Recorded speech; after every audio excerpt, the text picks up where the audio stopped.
Hello everyone, आप सभी को मेरा नमस्कार। मैं हूं जिज्ञासा यादव और स्वागत करती हूं आपका आपके अपने चैनल A1 नौकरी पर। जैसा कि मैंने आप लोगों से प्रॉमिस किया था कि हम हिंदी क्लासेस की एक पूरी सीरीज़ लेके आएंगे आपके लिए, तो आज हमारी सीरीज़ की पहली क्लास है जिसमें हम हिंदी का इंट्रोडक्शन पार्ट कवर करेंगे। और बिना टाइम वेस्ट किए चलिए शुरू करते हैं। हमारा पहला चैप्टर है भाषा बोध, जिसमें हम पढ़ेंगे भाषा क्या होता है, भाषा की परिभाषा क्या है, हिंदी भाषा का विकास क्रम क्या है और संविधान में हिंदी भाषा के लिए क्या क्या प्रावधान हैं, कौन से भाग में है, कौन सी अनुसूची में है, कौन से अनुच्छेद में हिंदी के लिए क्या कहा गया है। हम ये सब आज डिस्कस करेंगे। तो आगे बढ़ते हैं। भाषा की परिभाषा। भाषा की परिभाषा है, भाषा अभिव्यक्ति का वह माध्यम है जो मन के भावों को अभिव्यक्त करता है।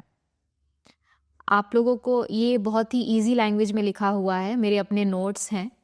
मैं उम्मीद करती हूँ कि आप भी अपने खुद के नोट्स बनाएंगे ताकि आपको आगे कोई परेशानी ना हो। जब आप लिखते जाएंगे तो आपको खुद ब खुद समझ में भी आने लगेगा, याद भी होने लगेगा और आपके एग्ज़ाम टाइम में रिवाइज करते वक्त आपको बहुत आसानी होगी। इसलिए प्लीज़ अपने खुद के नोट्स बनाएं। भाषा अभिव्यक्ति का वह माध्यम है जो मन के भावों को अभिव्यक्त करता है। भाषा एक ऐसा मीडियम है जो, जैसे कि मैं आप लोगों को पढ़ा पा रही हूँ, क्योंकि आप मेरी भाषा समझते हैं। मैं एक भाषा का प्रयोग कर रही हूँ, भाषा को मैंने एक मीडियम बना रखा है, एक माध्यम बना रखा है अपनी बात आप तक पहुँचाने के लिए, और वो बात आप तक पहुँच रही है, आपको समझ में आ रहा है। तो यह है भाषा। आगे बढ़ते हैं। महर्षि पतंजलि के अनुसार भाषाम व्यंकायाम वाची, ये उन्होंने संस्कृत में भाषा की व्याख्या की है अपनी रचना महाभाष्य में। और महाभाष्य जो है वो महर्षि पणिनि द्वारा रचित अष्टाध्यायी के कुछ सूत्रों से महर्षि पतंजलि ने कुछ सूत्रों को लिया है और महाभाष्य लिखा है।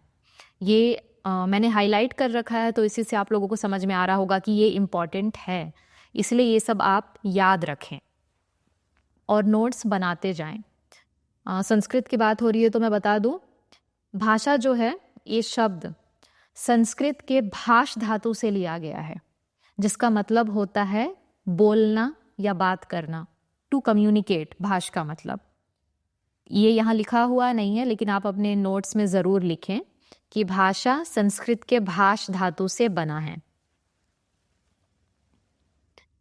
नेक्स्ट है भाषा के गुण। सदैव परिवर्तनशील। हमने देखा होगा, अगर हम छत्तीसगढ़ में एक अलग तरह से हिंदी बोलते हैं, वहीं आप MP चले जाएं उनकी हिंदी अलग होती है, UP चले जाएं उनकी हिंदी अलग होती है। तो हिंदी भाषा जो है सदैव परिवर्तनशील रही है। और हिंदी ही नहीं, कोई भी भाषा हो, हम इंडियंस अलग तरह की इंग्लिश बोलते हैं, अमेरिकन्स अलग तरह की इंग्लिश बोलते हैं, वहीं जो इंग्लैंड के ब्रिटिश लोग हैं वो अलग तरह से इंग्लिश बोलते हैं। तो भाषा हमेशा परिवर्तनशील होती है। क्षेत्रीयता का प्रभाव, अलग अलग क्षेत्र में भाषा को अलग अलग तरीके से बोला जाता है, तो भाषा में क्षेत्रीयता का प्रभाव भी पड़ता है। निश्चित ध्वनि चिन्ह। हर भाषा की अपनी एक निश्चित ध्वनि चिन्ह है, अल्फाबेट्स हैं, जैसे हमारे पास हिंदी के लिए पूरी वर्णमाला है। यादृच्छिकता का गुण, रैंडमनेस। यादृच्छिकता का गुण मतलब जो, जैसे कि भाषा, हर भाषा में, जैसे हिंदी को ही ले लें, हम दीवार को दीवार बोलते हैं या भित्ति बोलते हैं, वही इंग्लिश में उसे वॉल कहा जाता है। तो भाषा में हर भाषा के लिए अपना एक अलग वर्ड है एक चीज़ के लिए। हिंदी भाषा तो हमारी ऐसी है कि उसने बहुत सारी भाषाओं को अपने में समाहित करके रखा हुआ है। हम अपने डेली लाइफ में बहुत सारे ऐसे शब्द यूज़ करते हैं जो हिंदी के हैं भी नहीं, जो विदेशी भाषा से हमने लिया हुआ है। ये हिंदी का जो बहुत बड़ा गुण है कि ये बहुत सारी भाषाओं को अपने अंदर समाहित कर लेता है। आगे बढ़ते हैं। भाषा के प्रकार। सबसे पहले मौखिक भाषा, जो मैं अभी बोल रही हूँ, आपको बोल के समझा रही हूँ, ये सब आप नोट्स बनाते जाइए। मौखिक भाषा जो ध्वनियों के माध्यम से बोला जाता है, मैं बोल रही हूँ, ध्वनि सुनाई दे रही है आपको, आप समझ पा रहे हैं, ये मौखिक भाषा है। लिखित भाषा जिसमें हम ध्वनि चिन्हों के माध्यम से कम्युनिकेट करते हैं, ध्वनि चिन्ह, जैसे हिंदी में हमारे वर्ण हैं वो ध्वनि चिन्ह हैं। और देख लीजिए भाई चिन्ह को कैसे लिखते हैं, ह आधा न पूरा। ये छोटी छोटी चीज़ें हैं जो आप लोगों को जब आप शब्द शुद्धि पढ़ेंगे तब समझ में आएगा। सांकेतिक भाषा, ये होता है साइन लैंग्वेज, संकेतों के माध्यम से। इसके एग्जाम्पल्स अगर मैं बताऊं तो जो ट्रैफिक लाइट्स है हमारे, हमको पता है कि जब रेड, वहाँ पे हमें कोई बता नहीं रहा है, ना ही कोई हमें लिख कर दे रहा है, फिर भी अगर हम रेड लाइट देख रहे हैं तो हम रुक जा रहे हैं, हम ग्रीन लाइट देख रहे हैं तो हम चल रहे हैं। तो वो एक संकेत है जो हमें समझ में आ रहा है। अगर मैं अपनी उंगलियों से गिनती कर रही हूँ तो ये भी एक सांकेतिक भाषा है।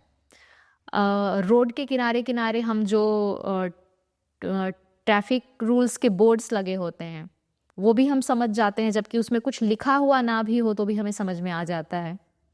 जो ट्रैफिक ऑफिसर्स होते हैं, ट्रैफिक पुलिस होती है, वो भी अपने संकेतों से ही हमें बताती है कि वो क्या बोलना चाहिए, हमें अब जाना चाहिए, हमें रुकना चाहिए, हमें क्या करना चाहिए। तो ये सब जो है सांकेतिक भाषा के उदाहरण हैं। आगे बढ़ते हैं। अब है नेक्स्ट हिंदी का विकास क्रम। हिंदी का विकास क्रम है, सबसे पहले आई वैदिक संस्कृत 1500 ईसा पूर्व, उसके बाद लौकिक संस्कृत। बहुत लोगों को लगता है संस्कृत फिर पाली फिर प्राकृत, लेकिन नहीं, पहले आती है वैदिक संस्कृत और उसके बाद है लौकिक संस्कृत। दोनों में फर्क ये होता है कि वैदिक संस्कृत जो है वो योगात्मक और संगीतात्मक होती है। योगात्मक का मतलब होता है, योग मतलब जोड़ना। जैसे कि मैंने लिखा है वैदिक संस्कृत, इन दोनों के बीच में मैंने एक गैप छोड़ा है।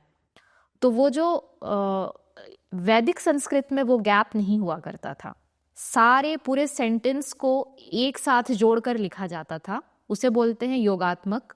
और संगीतात्मक मतलब एक लयबद्ध तरीके से राइम करते हुए उस लैंग्वेज को लिखा जाता था, वो था वैदिक संस्कृत। उसके बाद आया लौकिक संस्कृत, और लौकिक संस्कृत ये चला 1000 ईसा पूर्व में।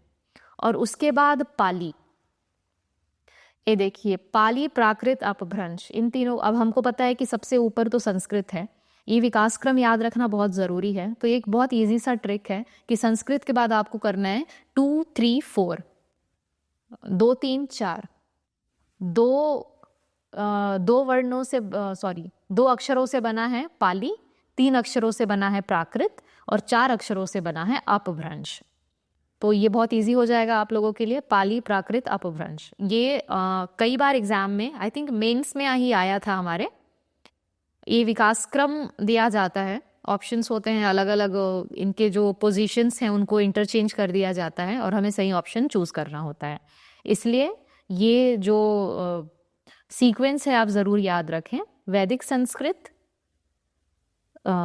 वैदिक संस्कृत, लौकिक संस्कृत, और ये ईयर भी, इनका टाइम पीरियड भी, पाली, प्राकृत, अपभ्रंश।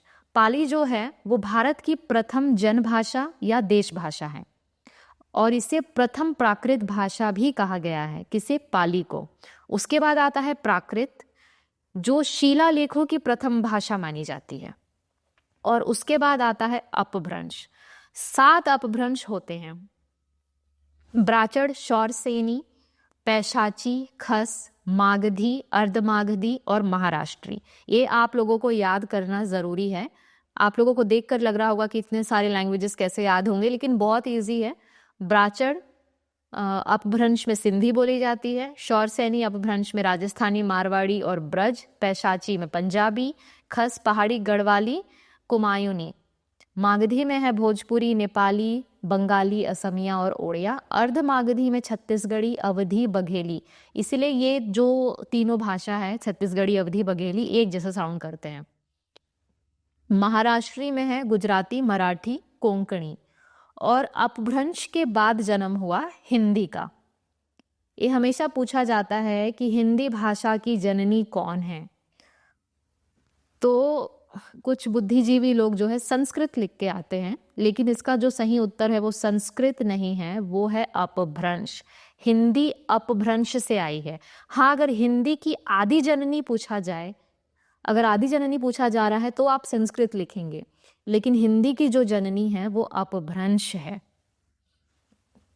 ये कुछ पॉइंट्स विकास क्रम को लेके। पूर्वी हिंदी, मागधी और अर्धमागधी।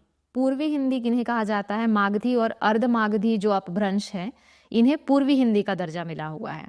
और पश्चिमी हिंदी शौरसेनी। एक्चुअली हिंदी पे जो सर्वाधिक प्रभाव पड़ा है वो शौरसेनी का पड़ा है। शौरसेनी में हम देख सकते हैं राजस्थानी, मारवाड़ी और ब्रज, ये जो लैंग्वेजेस हैं वो हिंदी से काफ़ी हद तक मिलते जुलते हैं। इसीलिए बोल रहे हैं कि शौरसेनी का सर्वाधिक प्रभाव जो है हिंदी में पड़ा है। मानक हिंदी का दर्जा, ये भी पूछा गया सवाल है कि मानक हिंदी का दर्जा किस भाषा को मिला है? वो है खड़ी बोली। छत्तीसगढ़ी की जुड़वा बहनें, आप सब नोट्स बनाइए प्लीज़। छत्तीसगढ़ी की जुड़वा बहनें हैं अवधी और बघेली। ये अगर आप में से किसी ने भी अवधी और बघेली सुनी होगी तो ये बहुत बहुत सिमिलर है छत्तीसगढ़ से। आपको लगेगा भी नहीं कि आप कुछ और सुन रहे हैं, आपको लगेगा कि ये छत्तीसगढ़ी ही है, बस थोड़ा अलग तरीके से बोला जा रहा है। इसलिए अवधी और बघेली को छत्तीसगढ़ी की जुड़वा बहनें कहा गया है। अब आते हैं संविधान में भाषा संबंधित प्रावधान। भाषाओं का जो उल्लेख है संविधान में, सबसे पहले तो मैं बता दूं कि संविधानिक भाषा जो है वो 22 हैं। भाग 17 की अनुसूची 8 में संवैधानिक भाषाओं का उल्लेख है और वो 22 भाषाएं हैं। मैंने इसमें नहीं लिखा हुआ है पर आप लोग लिखते जाइए और ये जो है आपको कंठस्थ याद होना चाहिए। 22 भाषाएं, 22 संवैधानिक भाषाएं। तो सबसे ऊपर से शुरू करते हैं।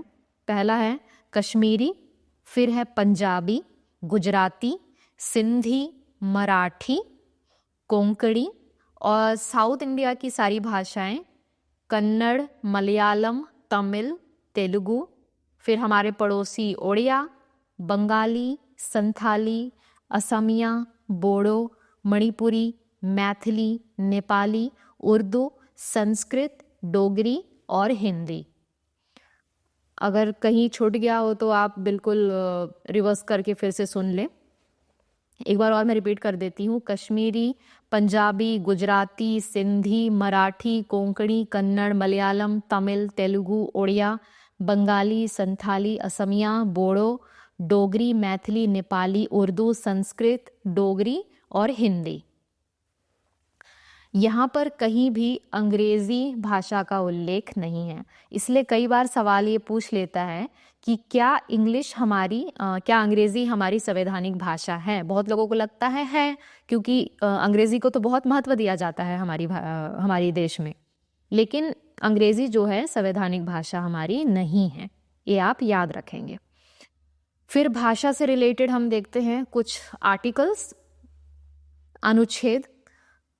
तो अनुच्छेद 343 है, भारत की राजभाषा हिंदी होगी और उसकी लिपि होगी देवनागरी। तो ये कहाँ पर उल्लेख है? अनुच्छेद 343 में कि भारत की राजभाषा हिंदी है जिसकी लिपि देवनागरी है। अनुच्छेद 345, मेरी हिंदी गिनती इतनी अच्छी नहीं है इसलिए मैं नहीं चाहती कि कुछ भी मिस्टेक हो जाए और मैं आपको गलत बता दूं, इसलिए मैं नंबर्स को इंग्लिश में बोल रही हूँ। अनुच्छेद 345 है, शासकीय कामकाज में क्षेत्रीय भाषा का प्रयोग किया जा सकता है। जैसे छत्तीसगढ़ी तो हमारी संवैधानिक भाषा है नहीं, पर कोशिश की जा रही है कि छत्तीसगढ़ी को भी संवैधानिक भाषा का दर्जा मिले।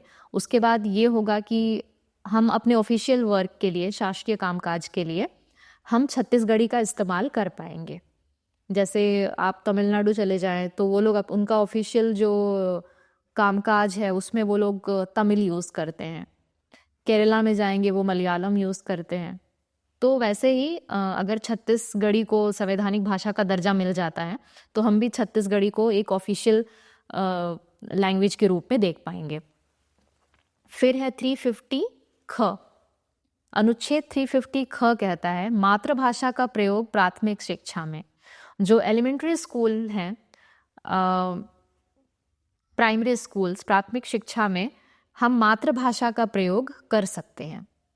अनुच्छेद 351, केंद्र सरकार को ही हिंदी के प्रचार प्रसार का अधिकार है, राज्य सरकार को ये अधिकार नहीं है। हिंदी हमारी राजभाषा है तो बिल्कुल इसका प्रचार प्रसार होना चाहिए, लेकिन ये अधिकार जो है सिर्फ केंद्र सरकार को मिला हुआ है, राज्य सरकार को इसका अधिकार नहीं है। 8वीं अनुसूची में संशोधन। अब हमको ये पता है हमारे जो संविधान है उसको हम क्या बोलना चाहिए, जब तक अगर हमें उसमें कुछ चेंज लाना है तो संशोधन करना पड़ता है। तो 8वीं अनुसूची में जो संशोधन हुए हैं अब तक, पहले जो संवैधानिक भाषा थे सिर्फ 14 थे। ये याद रखिए कि पहले संवैधानिक भाषा सिर्फ 14 थी और उसके बाद पहला संविधान संशोधन किया गया जो कि संविधान में 21वां संशोधन था। 8वीं अनुसूची में पहला संशोधन था लेकिन संविधान में वो 21वां संशोधन था 1967 में, जिसके तहत सिंधी भाषा को 15वें भाषा के रूप में अनुसूची 8 में जोड़ा गया और सिंधी जो है वो बन गई 15th language, 15th constitutional language. तो पहला संवैधानिक संशोधन 8वीं अनुसूची में कब हुआ? 1967 में, जो कि 21वां संवैधानिक संशोधन था।